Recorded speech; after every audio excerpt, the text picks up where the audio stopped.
ಭಾರತೀಯರ ಶತಮಾನಗಳ ಕನಸು ನನಸಾಗಿದೆ. ಅಯೋಧ್ಯೆಯಲ್ಲಿ ಭವ್ಯ ರಾಮಮಂದಿರ ತಲೆ ಎತ್ತಿದೆ. ಮಂದಿರ ಸ್ಥಾಪನೆಯಾದ ಬೆನ್ನಲ್ಲೇ ಈಗ ಚುನಾವಣೆಯೂ ಎದುರಾಗಿದೆ. ವಿವಿಧ ಪಕ್ಷಗಳಿಂದ ಅಭ್ಯರ್ಥಿಗಳ ಹೆಸರು ಘೋಷಣೆಯಾಗ್ತಿದೆ. ಇಂತಹ ಅಚ್ಚರಿಯ ಹೆಸರೊಂದು ಇದೀಗ ತೇಲಿ ಬಂದಿದೆ. ಅದೇ ಅರುಣ್ ಗೋವಿಲ್. 80ರ ದಶಕದಲ್ಲಿ ದೇಶಾದ್ಯಂತ ಸಂಚಲನ ಸೃಷ್ಟಿಸಿದ ರಾಮಾಯಣ ಧಾರಾವಾಹಿಯ ರಾಮನ ಪಾತ್ರಧಾರಿ.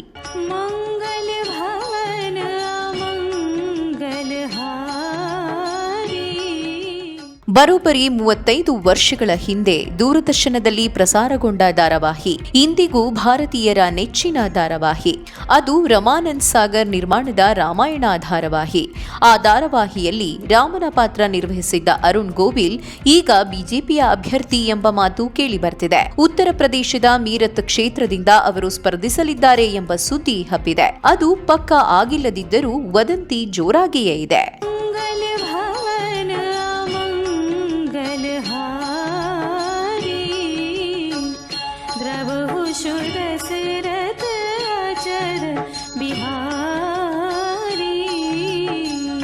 ಧಾರಾವಾಹಿ ಪ್ರಸಾರಗೊಂಡು 35 ವರ್ಷಗಳಾದರೂ ಈ ಚಿತ್ರದಲ್ಲಿ ರಾಮನ ಪಾತ್ರ ನಿರ್ವಹಿಸಿದ್ದ ಅರುಣ್ ಗೋವಿಲ್ ಜನಪ್ರಿಯತೆ ಇನ್ನೂ ಮಾಸಿಲ್ಲ. ಕಾರಣ ರಾಮ ರಾಮ ರಾಮ.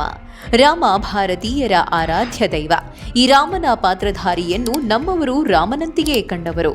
ಹೀಗಾಗಿಯೇ ಅರುಣ್ ಗೋವಿಲ್ ಜನಪ್ರಿಯತೆ ದೇಶದಲ್ಲಿ ಇಂದಿಗೂ ಹಾಗೆಯೇ ಇದೆ. ಹಲವೆಡೆಯಂತೂ ಅರುಣ್ ಗೋವಿಲ್ ಅವರನ್ನ ಕಂಡೊಡನೆ ಕಾಲಿಗೆ ಬಿದ್ದು ಆಶೀರ್ವಾದ ಪಡೆಯುವವರ ಸಂಖ್ಯೆಯೂ ಸಾಕಷ್ಟಿವೆ. ಅವರೇ ಸ್ವತಃ ಹಾಗೆ ಮಾಡಬೇಡಿ ಎಂದರೂ ಜನ ಇಂತಹ ಭಕ್ತಿಯನ್ನ ಪ್ರದರ್ಶಿಸುತ್ತಿರುವುದುಂಟು. ಈಗ ಈ ರಾಮಾಯಣದ ರಾಮ ಚುನಾವಣಾ ಅಖಾಡಕ್ಕೆ ಧುಮುಕಲು ಮುಂದಾಗಿದ್ದಾರೆ. ಮೀರತ್ ಕ್ಷೇತ್ರದಿಂದ ಅರುಣ್ಗೆ ಟಿಕೆಟ್ ನೀಡಲು ಬಿಜೆಪಿ ಹೈಕಮಾಂಡ್ ಚಿಂತನೆ ನಡೆಸುತ್ತಿದೆ.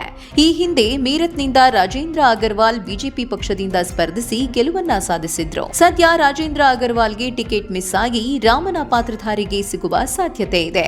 ಹಿಂದಕ್ಕೆ ತಿರುಗಿ ನೋಡಿದ್ರೆ ರಾಮನಿಗಿಂತ ಮೊದಲೇ ಸೀತಾ ಪಾತ್ರಧಾರಿ ದೀಪಿಕಾ ಚಿಕಾಲಿಯಾ 1991ರಲ್ಲಿ ಚುನಾವಣೆಗೆ ಸ್ಪರ್ಧಿಸಿ ಗೆಲುವನ್ನು ಸಾಧಿಸಿದ್ರು. ದೀಪಿಕಾ ಗುಜರಾತಿನ ವಡೋದರಾ ಕ್ಷೇತ್ರದಿಂದ ಬಿಜೆಪಿ ಅಭ್ಯರ್ಥಿಯಾಗಿ ಯಶಸ್ವಿಯಾಗಿದ್ರು. ಅಲ್ಲದೆ ರಾವಣನ ಪಾತ್ರ ನಿರ್ವಹಿಸಿದ್ದ ಅರವಿಂದ್ ತಿವಾರಿ ಕೂಡ ಗುಜರಾತ್ನ ಸಬರ್ಕಾಂತ್ ಲೋಕಸಭಾ ಕ್ಷೇತ್ರದಿಂದ 2 ಬಾರಿ ಬಿಜೆಪಿಯಿಂದ ಸ್ಪರ್ಧಿಸಿ ಗೆಲುವು ಸಾಧಿಸಿದ್ರು.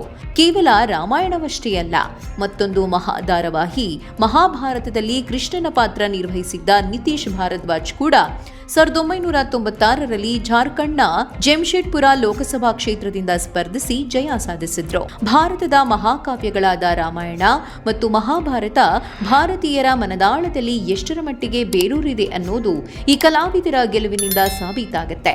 ಅರುಣ್ ಗೋವಿಲ್ ಕೂಡ ಇದೇ ಹಾದಿಯಲ್ಲಿದ್ದಾರಾ ಅನ್ನೋ ಕುತೂಹಲಕ್ಕೆ ಇನ್ನು ಕೆಲವು ದಿನಗಳಲ್ಲಿ ಉತ್ತರ ಸಿಗಲಿದೆ.